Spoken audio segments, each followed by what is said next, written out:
Hello student, very good evening. I hope you are fine. Welcome to expert classes by Manju ma'am. जैसा कि student आप सभी लोग जानते हैं कि इस समय हम आप लोगों का मॉडल पेपर स्टार्ट किए हुए हैं। तो ये क्लास जो है आप लोगों के माइनर सब्जेक्ट का इस समय चल रहा है। जो बच्चे हमारे बीए, बीएससी, बीकॉम और बीबीए, ठीक है, अब बीबीए हम लिखना छूट गया स्टूडेंट, तो याद रखिएगा कि ये क्लास जो है किन के लिए ज़्यादा यूजफुल है। तो जो बच्चे हमारे BA, BSc, BCom, BBA second semester में हैं उनके लिए क्लास जो है ये बेनिफिशियल है। पेपर का नाम क्या है स्टूडेंट? पेपर का नाम आप लोगों का जो है हिंदी संरचना एवं अनुप्रयोग है। बहुत से बच्चों का मैसेज आ रहा था कि मैम हम लोग का जो है मॉडल पेपर स्टार्ट करिए। तो देखिए स्टूडेंट, आज जो है आप लोगों का मॉडल पेपर हम स्टार्ट कर दिए। ये क्लास जो है आप लोगों को 9 बजे तक रात में मिल जाएगी। देखिए कल जो है एग्जामिनेशन ड्यूटी है तो हो सकता है थोड़ा विलम्ब हो, और कल की क्लास जो हो सकता है आप लोगों को शाम को 7:30 पौने 8 बजे तक मिले, क्योंकि कल जो है दोनों टाइम मेरा एग्जामिनेशन ड्यूटी है। तो देखिए ये पेपर जो है 19 जुलाई को होने वाला है। मॉडल पेपर कौन सा? ये आप लोगों का मॉडल पेपर 1 है। तो जो बच्चे याद रखिए, कंफ्यूज मत होइएगा स्टूडेंट, ये जो है सेकेंड सेमेस्टर वालों को जिनका बैक लगा है उनका ये पेपर का है स्टूडेंट, ठीक है। देखिए अब क्या है यहाँ पर क्वेश्चन क्या है स्टूडेंट? तो आज आप लोगों का हम जो है 4th यूनिट लिए हैं स्टूडेंट, ठीक है। 4th यूनिट को हमने लिया है कि बायोडाटा सेवा स्ववृत्त है, ठीक है। सवा नहीं होगा। स्ववृत्त निर्माण से आप क्या समझते हैं? देखिए बायोडाटा तो इंग्लिश में कहते हैं, उसको हम हिंदी में क्या बोलते हैं? स्ववृत्त बोलते हैं। तो देखिए यहाँ पे क्या है कि व्यक्ति विशेष के बारे में किसी विशेष प्रयोजन को ध्यान में रखकर सिलसिलेवार ढंग से सूचनाओं के संकलन का संबंध जो है बायोडाटा लेखन या स्ववृत्त लेखन कहलाता है, या स्ववृत्त लेखन से है, कहलाता नहीं है, से है। देखिए स्टूडेंट आप लोगों को पढ़ना क्या है? तो देखिए जो मैंने अभी हाल ही में 4th सेमेस्टर का जो है मॉडल पेपर हिंदी का जो हमने अपलोड किया है यूट्यूब पर, तो उसका जो पार्ट 1 है स्टूडेंट, यानी पहला वीडियो आप लोगों को पार्ट 1, जिसमें हम राजभाषा हिंदी के जो है अनुच्छेद वगैरह के बारे में हम पढ़ाए हैं, तो वो आपके जो है 1st यूनिट का जो है कुछ पोर्शन जो है आप लोगों का मतलब मैनेज कर लेगा। तो आप लोग जो है 4th सेमेस्टर का पार्ट 1 जो है ज़रूर से देख लीजिए, क्योंकि उसमें हम पूरा राजभाषा का जो है हमने बताया है उसमें कि राजभाषा में हिंदी राजभाषा के लिए अनुच्छेद कितने से कितने तक का प्रयोग किया गया। तो वो अनुच्छेद वाला जो है इम्पॉर्टेंट है, आपको भी इस एग्ज़ाम में आ सकता है। तो जो है फिर ध्यान दीजिएगा कि 4th सेमेस्टर का पार्ट 1 वाला वीडियो आप लोगों को देखना है स्टूडेंट, ठीक है। अब देखिए स्ववृत्त का अर्थ क्या है? तो स्ववृत्त का अर्थ अपना वृत्त लिखना या अपना वृत्तांत कहना होता है। स्ववृत्त का क्या अर्थ होता है? अपना वृत्त लिखना या अपना वृत्तांत कहना। वृत्तांत का दूसरा अर्थ अपनी आप बीती से भी है, किंतु स्वयं अपने बारे में संक्षेप रूप से आवश्यक सूचना प्रदान करना ही स्ववृत्त लेखन या बायोडाटा कहलाता है, ठीक है। तो हम बायोडाटा में क्या करते हैं? हम अपने बायोडाटा या रिज्यूम में क्या देते हैं स्टूडेंट? अपना पर्सनल डिटेल ही देते हैं ना, कि हमारा नाम क्या है, पिता का नाम क्या है, डेट ऑफ बर्थ क्या है, हमारी एजुकेशन क्या है, हम अगर कहीं कार्य किए हैं तो हमारा एक्सपीरियंस कितने साल का है, ये सब कुछ क्या है, सब कुछ हम बायोडाटा में लिखते हैं, ठीक है। अंग्रेजी में इसे क्या कहते हैं? बायोडाटा कहा जाता है। यानी स्ववृत्त लेखन को अंग्रेजी में हम क्या कहते हैं? तो बायोडाटा कहते हैं। तो अब आइए देखिए आगे हम बात करते हैं। स्ववृत्त लेखन का संबंध अपने विवरण से है। यह एक बना बनाया प्रारूप होता है जिसे विज्ञापन के प्रत्युत्तर के आवेदन पत्र के साथ भेजा जाता है।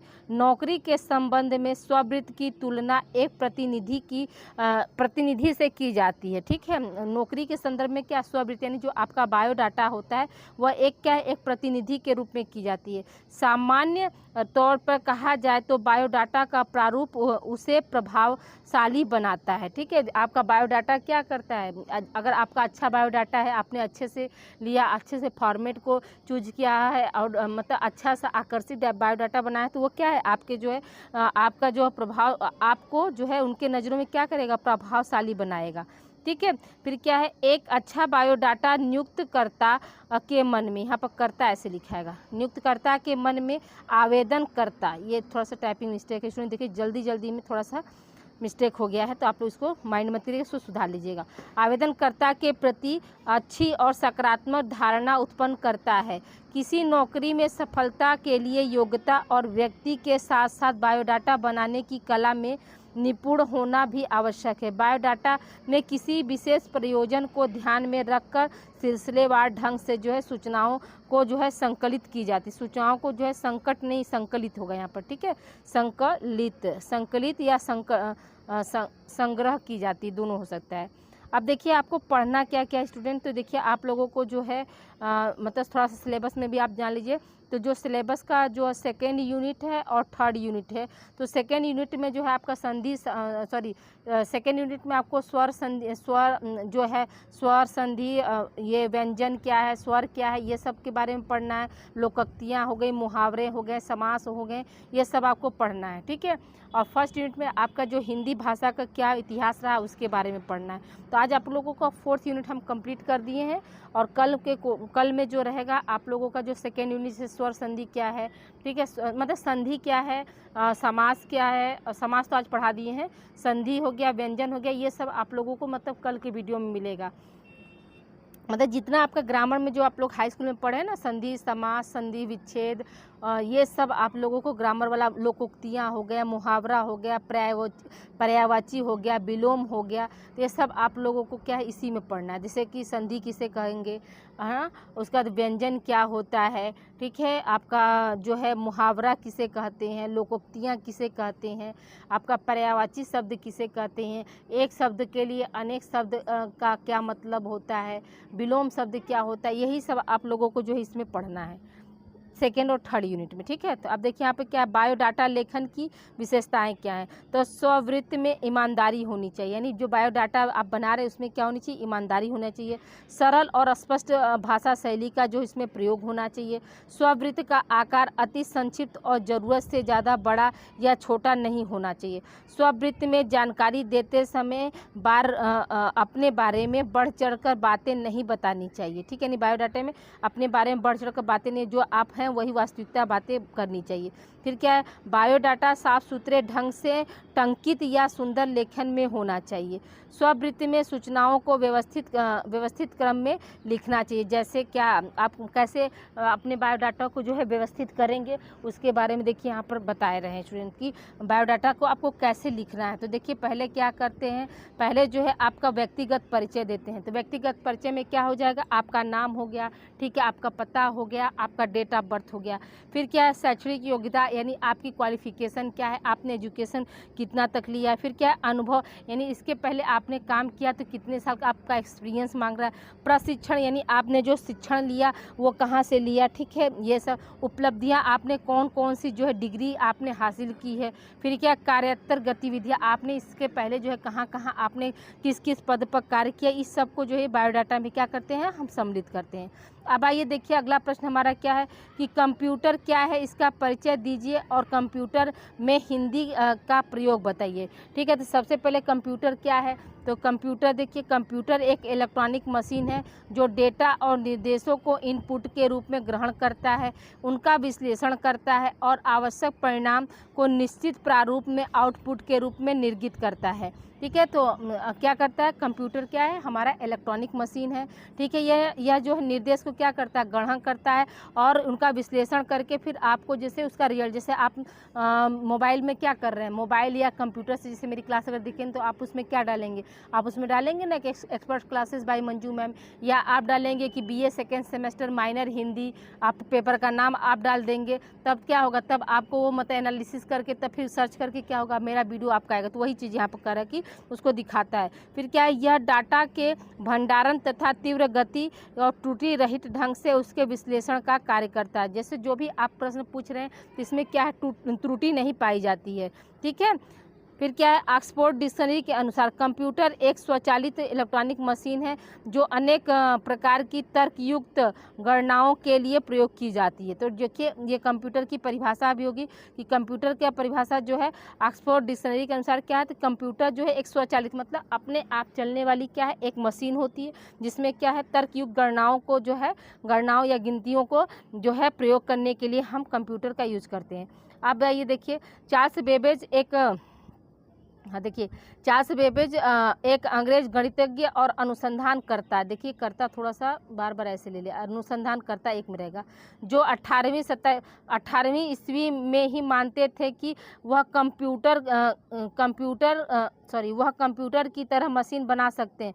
चार्ल्स बेबेज को ही कंप्यूटर का जनक कहा जाता है। और कंप्यूटर के बारे में अगर आप लिखना चाहेंगे तो ये बता सकते हैं कि कंप्यूटर का मस्तिष्क जो है हम किसको कहते हैं, सीपीयू को कहते हैं। आप इसमें कंप्यूटर का जोड़ सकते हैं कि कंप्यूटर में हार्ड डिस्क सॉफ्ट डिस्क दोनों पाया जाता है, कि कीबोर्ड माउस ये सब का जो है आप वहाँ पर अलग से जो है अपनी भाषा में जो है वहाँ पे वर्णन कर सकते हैं। अब आइए देखिए हम आगे बात करते हैं।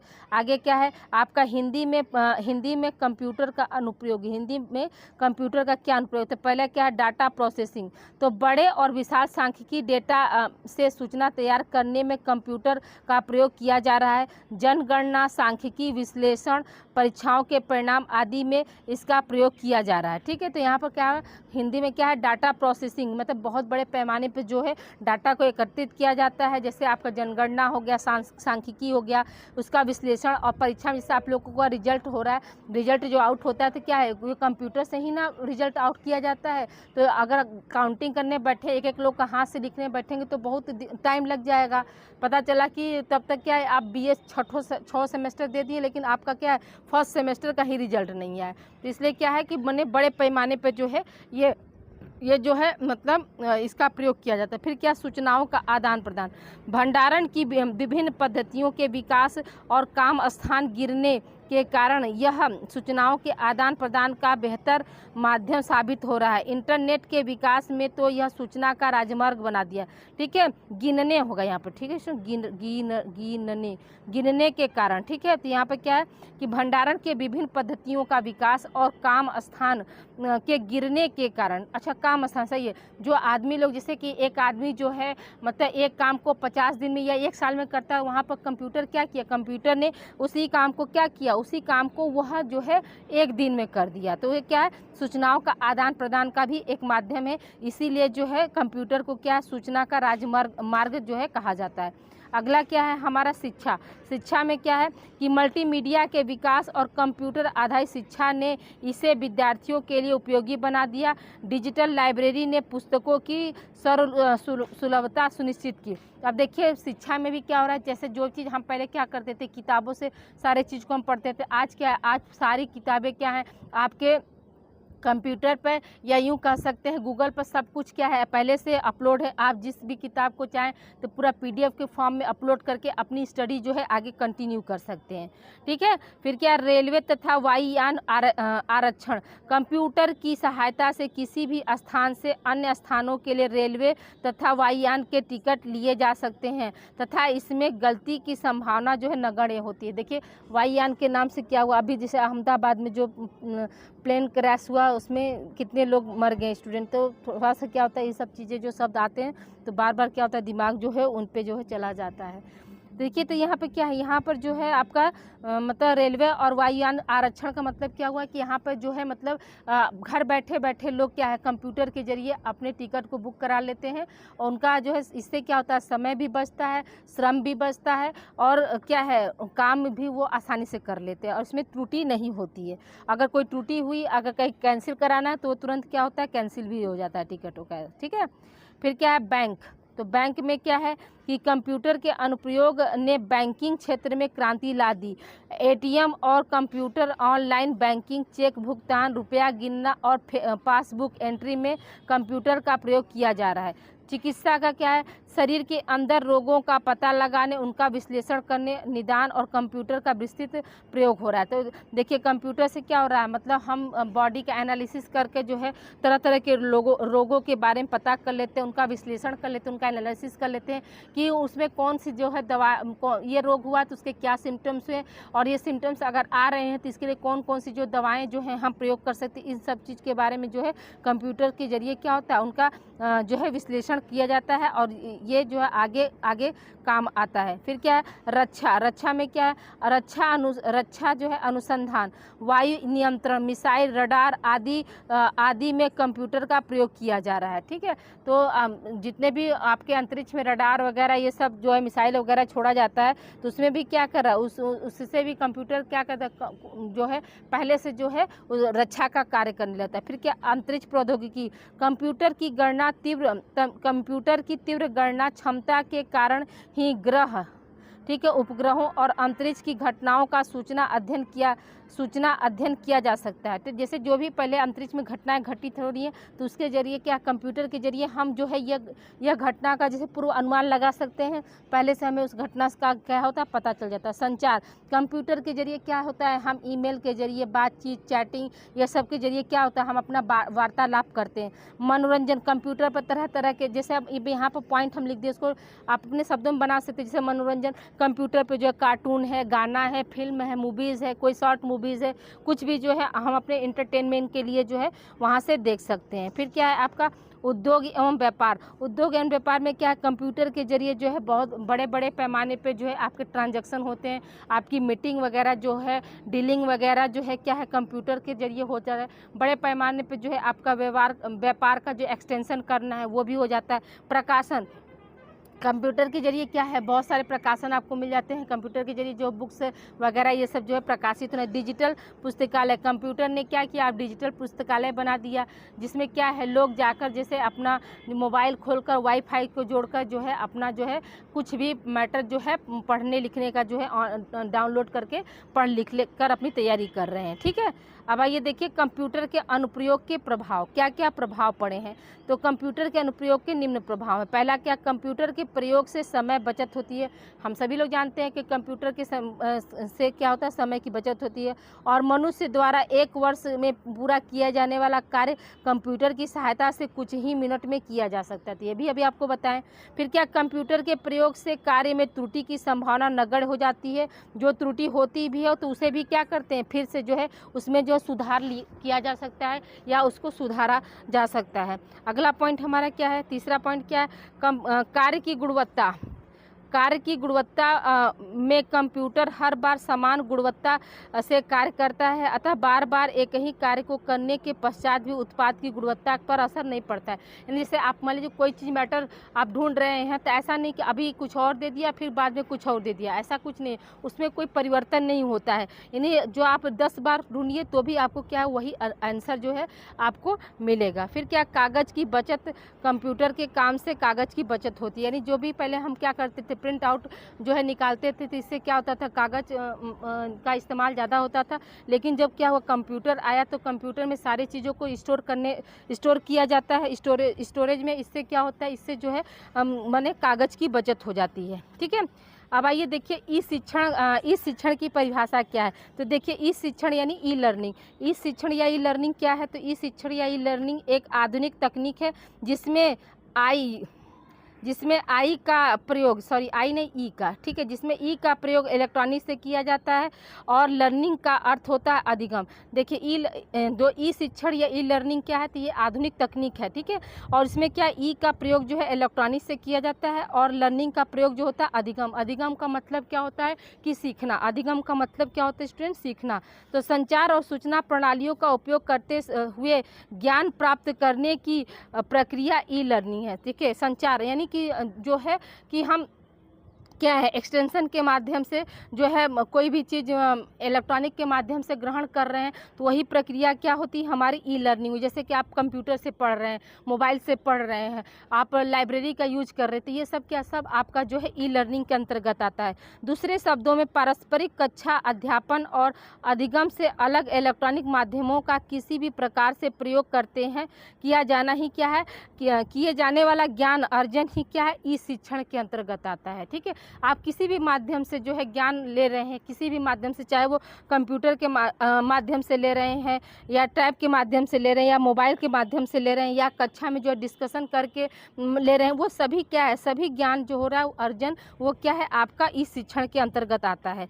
अब आइए देखिए स्वयं, स्वयं क्या है, स्वयं भी एक आप लोगों का जैसे वेबसाइट है, तो स्वयं जो है आपका हिंदी वेबसाइट है, तो हिंदी में स्वयं जो है एक वेबसाइट है जहाँ पर क्या होता है, मतलब लाखों स्टूडेंट जो है यहाँ पर फ्री एंड कॉस्ट जो है एजुकेशन लेते हैं। तो अब देखिए यहाँ पर क्या स्वयं क्या है, तो यह एक Indian massive open online course platform है, ठीक है। यह एक क्या है, Indian massive open online course है। स्वयं पहल को तत्कालिक मानव संसाधन विकास मंत्रालय भारत सरकार द्वारा डिजिटल इंडिया के तहत सभी उन्नत शिक्षा, हाई स्कूल और कौशल को कवर करते हुए वेब पाठ्यक्रमों में एक संबंधित चरण और मुफ्त प्रवेश देने के लिए शुरू किया गया था। यानी जो ये स्वयं है उसमें क्या, उसमें आपको प्रवेश के लिए, आपको एंट्री के लिए कोई भी चार्ज जो है, किसी तरह का जो चार्ज जो है इसमें नहीं देना है, ठीक है। इसे 9 जुलाई 2017 को भारत के माननीय राष्ट्रपति द्वारा जो है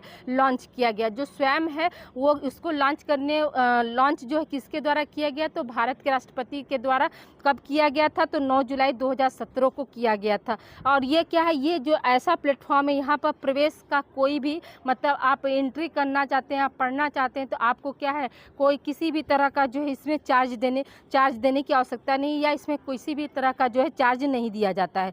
आगे क्या है, देखिए यहाँ 200 से अधिक संस्थान पंजीकृत हैं, यानी इसके अंतर्गत मतलब स्वयं के अंतर्गत जो है 200 से अधिक जो है संगठन या संस्थान जो है पंजीकृत हैं। इसमें जो है 2748 पूर्ण पाठ्यक्रम का लाभ यहाँ से छात्र उठा सकते हैं। 2748 यानी कोर्स यहाँ पर अवेलेबल है, जिसका क्या है, जिसका लाभ जो है स्टूडेंट उठा सकते हैं। यही कारण है कि इस मंच पर आज तक जो है 1,25,41,992 कितना स्टूडेंट, 1,25,41,992 छात्रों का जो है नामांकन हुआ है। यानी स्वयं पर जो है, स्वयं ऐसा पोर्टल है जिसपे जो है 1,25,41,992 स्टूडेंट ने जो है अपना नामांकन किया, और यहाँ से 6,54,664 छात्र जो है सफलतापूर्वक विभिन्न पाठ्यक्रमों के प्रमाण पत्र यानी पास होकर यहाँ से पढ़कर वो जो है यहाँ से हासिल कर चुके हैं, और यहाँ यह संख्या जो है दिनों दिन क्या हो रही है, बढ़ती जा रही है, ठीक है। तो ये क्या हुआ, आपका स्वयं पर आ सकता है कि स्वयं पर टिप्पणी लिखिए या स्वयं को परिभाषित कीजिए, या स्वयं जो है हिंदी में इसका क्या रोल है, तो ये सब हिंदी भाषा में इसका क्या रोल है, या स्वयं का जो कंप्यूटर भाषा में क्या रोल है, इस तरह से क्वेश्चन आपको पूछेगा, तो आपको यही आंसर लिखना है। अब आइए आगे बात करते हैं, इग्नू को परिभाषित कीजिए। तो देखिए इग्नू क्या है, तो देखिए यहाँ पर इग्नू जो है, इग्नू का ज्ञान दर्शन चैनल एक वेब आधारित एजुकेशनल टीवी चैनल है, जिसमें छात्र विभिन्न शैक्षिक कार्यक्रम देख सकते हैं। यह भारत सरकार के मानव संसाधन मंत्रालय, सूचना और प्रसार मंत्रालय, प्रसार भारती और इग्नू का संयुक्त उपक्रम है। तो देखिए यहाँ पर क्या, इग्नू जो है आपका क्या, ज्ञान दर्शन का एक वेबसाइट जो है टीवी चैनल है। पहले क्या था, हम लोग जो छोटे थे तो उस समय क्या था, ये जो है ज्ञान दर्शन चैनल ही चलता था। इस पे जो है मतलब शिक्षा का जो है काम, या जो है उद्योग से संबंधित छोटे छोटे जैसे उद्योग कैसे करना, इन सब से संबंधित जो है जानकारी जो इस पे दिया जाता था। ज्ञान दर्शन का शुभ आरंभ इग्नू के छात्रों के लिए 2000 में किया गया था। ज्ञान दर्शन का शुभ आरंभ जो है इग्नू के छात्रों के लिए कब किया गया था, 2000 में। यह 24 घंटे प्रसारण वाला एक शैक्षिक चैनल है जो अपने सभी दर्शकों के लिए इग्नू के विभिन्न एकेडमिक विषयों के कार्यक्रम प्रसारित करता है। इग्नू इस चैनल की नोडल एजेंसी है। फिर भी यह channel pre school, primary, secondary, senior secondary school के शैक्षिक कार्यक्रमों के साथ कॉलेज और यूनिवर्सिटी के विभिन्न छात्रों के लिए अपने कार्यक्रम प्रसारित करता रहता था। जैसे इग्नू से भी बहुत सारे मतलब इग्नू से भी क्या है, इस समय जो वर्तमान समय में इग्नू से भी बहुत सारे जो है पाठ्यक्रम आयोजित किए, जिसमें आपका BA हो गया, BSc हो गया, यानी घर बैठे जिसका क्लास जो है आपका ओनली जो है संडे को चलता है, मतलब रविवार को जो जो है इग्नू की क्लासेस जो चलती हैं, बहुत सी संस्थाओं में क्या है कोर्स ले रखा है। इससे जो है आपका फूड एंड न्यूट्रिशन का डिप्लोमा हुआ, मतलब डिप्लोमा कोर्सेज भी यहाँ पर जो है चलाए जाते हैं। ठीक है, अब आइए देखिए, इसके अलावा नौकरी करने वालों, ठीक है, इसके अलावा नौकरी करने वालों, गृहिणियों और विभिन्न कार्मिकों के लिए भी ज्ञान दर्शन पर प्रसारित होने वाला कार्यक्रम बहुत उपयोगी होते हैं। तो यहाँ पर देखिए ये आपका इग्नूस हो गया। अब आइए देखिए यूट्यूब तो आप सभी लोग चलाते हैं, ठीक है। तो यूट्यूब पर अगर टिप्पणी लिखने के लिए आ गया तो कैसे लिखेंगे? तो आपको क्वेश्चन आ सकता है कि यूट्यूब को परिभाषित कीजिए, या यूट्यूब से आप क्या समझते हैं, या फिर यूट्यूब पर आप टिप्पणी लिखिए, या यूट्यूब का जो है हिंदी जगत में या कंप्यूटर जगत में क्या इसकी भूमिका है, कुछ भी करके आपको क्वेश्चन आएगा तो आपको क्या आंसर लिखना है। तो देखिए यहाँ पर कि जो है सोशल मीडिया पर जब बात वीडियो की होती है, ठीक है, सोशल मीडिया पर जब बात वीडियो की होती है तब एक ही वेबसाइट का नाम सबसे पहले सामने आता है, वह है यूट्यूब। यानी जब भी हम सोशल मीडिया पर वीडियो की बात अगर करते हैं, रील्स की बात करते हैं, तो उस समय सबसे पहले हमारे दिमाग में क्या आता है, एक ही वेबसाइट का नाम आता है जिसका नाम क्या है, यूट्यूब। यह अमेरिका की एक वीडियो वेबसाइट है, ठीक है। यह अमेरिका की क्या है, सबसे पहले जैसे यूट्यूब को किसने लाया, तो सबसे पहले यूट्यूब को जो है अमेरिका देश ने लाया, तो ये अमेरिका की वीडियो वेबसाइट है, ठीक है। इसका मुख्यालय कैलिफोर्निया, संयुक्त राज्य अमेरिका में। यूट्यूब का जो मुख्यालय कहाँ है, तो अमेरिका के कैलिफोर्निया में है, ठीक है। इसके माध्यम से वीडियो को देखा और अपलोड और डाउनलोड भी किया जा सकता है। तो जैसे देखिए वीडियो को हम अपलोड करते हैं तभी तो आप लोग डाउनलोड करके उसको देखते हैं। तो यूट्यूब क्या है, यूट्यूब एक ऐसा माध्यम है जिस पर क्या करते, वीडियो को अपलोड किया जाता है और वीडियो को क्या है डाउनलोड करके देखा जाता है, ठीक है। यूट्यूब को चांड हर्लेट, स्टीन चैन और जावेद करीम ने मिलकर फरवरी 2005 में बनाया था। यानी यूट्यूब वेबसाइट को या यूट्यूब चैनल को सबसे पहले जो है किसने बनाया, तो सबसे पहले जो है चांड हर्ले और स्टीन चैन और क्या है जावेद करीम ने मिलकर तो फरवरी 2005 में बनाया था, ठीक है। जिसे नवंबर 2006 में गूगल ने 166 बिलियन अमेरिकी डॉलर में क्या किया था, यूट्यूब को उसने खरीद लिया था, ठीक है। तो यूट्यूब को जो है कितने डॉलर में खरीदा गया, तो यूट्यूब को जो है 166 बिलियन डॉलर में अमेरिकी डॉलर में सन नवंबर 2006 में अमेरिका ने इसे खरीद लिया था। यूट्यूब पर आगे देखिए, यूट्यूब पर पहली बार 23 अप्रैल 2005 को रात 8:27 पर पहला वीडियो जावेद करीम ने अपलोड किया था। तो यूट्यूब पर सबसे पहले वीडियो किसने अपलोड किया था? कभी भी आप कंपटीशन में अगर बैठते हैं स्टूडेंट तो आपको क्वेश्चन अगर आता है कि यूट्यूब पर सबसे पहला वीडियो जो है किसने अपलोड किया था, तो क्या बताएंगे कि जावेद करीम ने अपलोड किया था। उनके वीडियो का शीर्षक क्या था स्टूडेंट? तो उनके वीडियो का शीर्षक था मी एट द जू, ठीक है। उनके वीडियो का शीर्षक क्या था? तो मी एट द जू था। तो देखिए इस वीडियो का शीर्षक जावेद करीम ने मी एट द जू रखा, ठीक है। 19 सेकेंड के इस वीडियो को 19 सेकंड की इस वीडियो को 9 मई, यहाँ पर मई होगा, ठीक है, 9 मई 2024 की शाम तक 319 मिलियन व्यूज़, यानी सोचिए ये 19 सेकंड का वीडियो था जो कि 9 मई जो है 2024 को जो है 9 मई 2024 को शाम 3:19 पर कितने बिलियन व्यू मिल गए थे? तो 319 और 16 बिलियन लाइक्स प्राप्त हुए थे। भारत में 9 मई 2014 होना चाहिए, थोड़ा सा ईयर में कन्फ्यूजन स्टूडेंट, थोड़ा सा इसको देखेंगे तो फिर बाद में इसको कमेंट के जरिए कंफर्म कर देंगे, ठीक है। 7 मई 2008 को गूगल ने यूट्यूब को लॉन्च किया था। तो भारत में जो है यूट्यूब को कब लॉन्च हुआ था? तो भारत में भी आप यूट्यूब का लॉन्चिंग डेट याद रखिएगा कि 7 मई 2008 को जो है गूगल ने यूट्यूब को लॉन्च किया था। फिर देखिए इस लॉन्चिंग में Bennett Coleman and company, UTV, Rajshri group के अध्यक्ष, जूम चैनल सहित कई प्रोडक्शन हाउस की महत्वपूर्ण भूमिका थी। भारत में 51 मिलियन से अधिक भी क्या है यूट्यूब चैनल है। भारत में जो है चैनल कितने हैं, तो 51 मिलियन से भी अधिक यूट्यूब चैनल है, जिसकी संख्या निरंतर बढ़ रही है। इसके अतिरिक्त यूट्यूब पर सबसे अधिक सब्सक्राइबर वाला चैनल भारत का ही है। तो यानी सबसे अधिक जो है सब्सक्राइबर वाला चैनल जो है मतलब यूट्यूब का किसका है, तो भारत का है। ठीक है, अब आइए देखिए अगला प्रश्न हम देखते हैं। अगला प्रश्न यानी इस सेशन का ये लास्ट क्वेश्चन है स्टूडेंट। बाकी जो है कल जो है आपको 7:30 और 8 के बीच में जो बाकी जो बचा आपका संधि क्या है, समास क्या है, और ये जितने भी है ग्रामर के पोर्शन, विशेषण, क्रिया, ये सब जितने भी हैं तो वो आपको कल हम आप लोगों को दे देंगे। ठीक है, अब देखिए यहाँ पे क्या है, अपठित गद्यांश से आप क्या समझते हैं, स्पष्ट कीजिए। अपठित गद्यांश, जैसे कि आप लोग हाई स्कूल का एग्ज़ाम दिए होंगे तो उसमें क्या, उसमें एक पैरा आता है जो कि अपठित, यानी कि आपके कोर्स में वो पैरा नहीं दिया रहता, वो जो है अंश या शीर्षक जो है आपके कोर्स में नहीं रहता है, वो क्या है नया आता है, तो उसी को क्या बोलते हैं, अपठित गद्यांश बोलते हैं। देखिए अपठित शब्द का अर्थ है जो पूर्व में कभी न पढ़ा गया हो। देखिए अपठित का अर्थ क्या होता है, जो पूर्व में यानी पहले से आप नहीं पढ़े हैं। अपठित गद्यांश के अंतर्गत विद्यार्थी को किसी ऐसे गद्यांश को पढ़कर उस पर आधारित प्रश्नों के उत्तर देने होते हैं जो उसकी पाठ्य पुस्तक में नहीं होते हैं।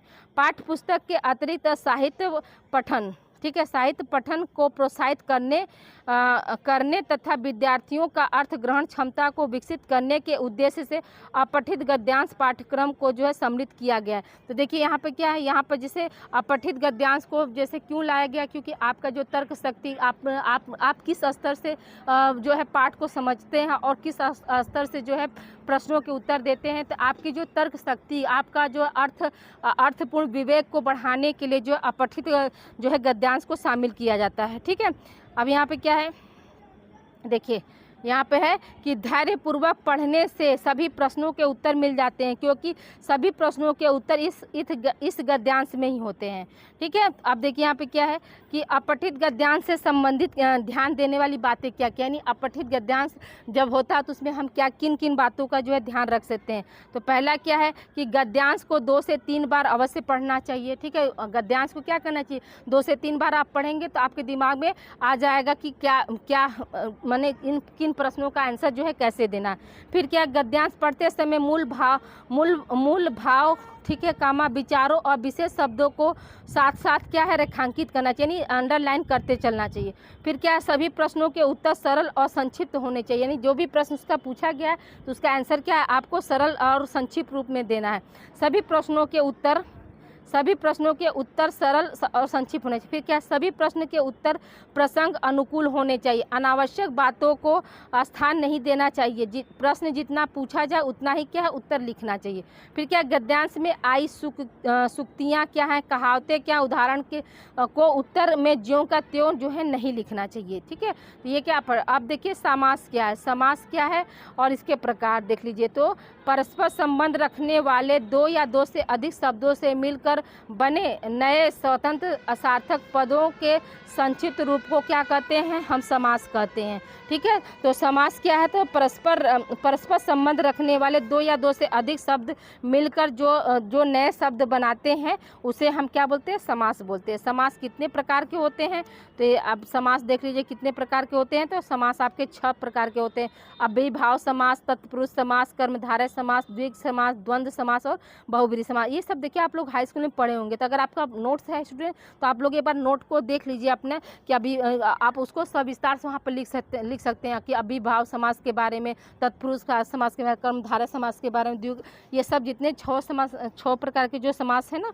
उसको आप एक जगह अच्छे से जो है आप उसको डिफाइन कर लेंगे अपने से, क्योंकि ये सब आपका हाई स्कूल इंटर का जो है कोर्स है। ठीक है स्टूडेंट, तो अब कल की क्लास में देखिए, आज आप लोगों का 7:30 बज गया। कोशिश है आप लोगों को कि 9:30 तक आप लोगों को ये वीडियो मिल जाए। ठीक है, ओके स्टूडेंट, मिलते हैं हम अगली क्लास में। थैंक यू फॉर वाचिंग, और प्लीज़ अपना कमेंट जो है आप लोग ज़रूर दीजिएगा कि आप लोगों को क्लास कैसी लगी।